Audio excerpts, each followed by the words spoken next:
Sports, we're here today. We're going to do a little review of the Crystal Palace versus Chelsea game. A little bit about the main man, Conor Gallagher, and Malo Gusto. Another fine performance. Where does he fit in now amongst the current squad? We're going to have a little time to reflect on Cole Palmer and where he's currently being used.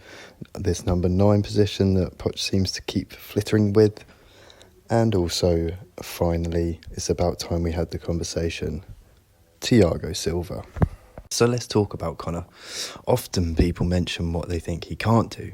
Well, he certainly showed certain people a thing or two about that last night, and in the last coming games as well. He certainly does remind me of a young Frank Lampard being cast to the side by his own loyal Hammers in the search for a better name. Well, look how that worked out for them.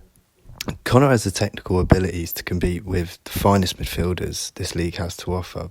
And not only that, he has the tenacity and the work rate to certainly outwork a lot of these midfielders when you have the likes of Fernandes of the ilk at the top of this game.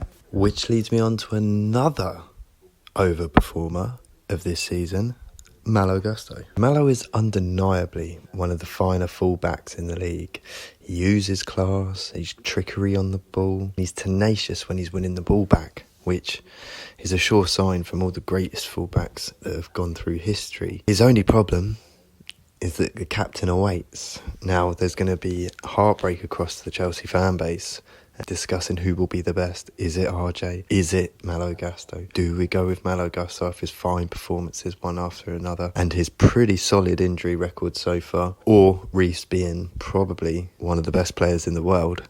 Does he get straight back in that team? I'd be very curious to see what Chelsea fans think on that one. Now moving on to the main man, Cole Palmer, or as he's affectionately being known by a lot of the Chelsea fans, Cold Palmer. And he showed again another reason why he is called that, with some absolutely sublime passing, some cool as you like assists, and another display to show exactly why he shouldn't be number 9. Now, we shouldn't have to be explaining to people exactly what a Chelsea number 9 shirt does, but for some reason Poch has been left off the memo. Now, we do not need Cole Palmer becoming Havertz 2.0. No, we certainly don't need that. We've watched enough of that tripe over the last couple of years, but what we do need, and what we need quick, is Cole Palmer to be playing the number 10 like it was in the second half against Palace, and playing like that like it was in the first half of the season, and we'll have that for the rest of the season. Thank you very much. And finally, for today's bit, we are talking about Thiago Silva. Unfortunately, it has come to that time. It is time we had that conversation. And it is time for him to start being pushed out of the squad. Over the last 2 games, we've seen exactly why that needs to happen. Both times, as soon as he's gone, the intensity from our team has gone up, and there's a reason for that. He's too slow. He stands on the ball. He waits on the ball. I don't think he does it intentionally. I think just as he is getting older, we'll just get slower, and he wants the game to be slower. We don't want that. We want high intensity. We want a fast game. And unfortunately, Thiago Silva isn't the building block for that anymore. What a great servant. What an absolute legend I'm sure he will be.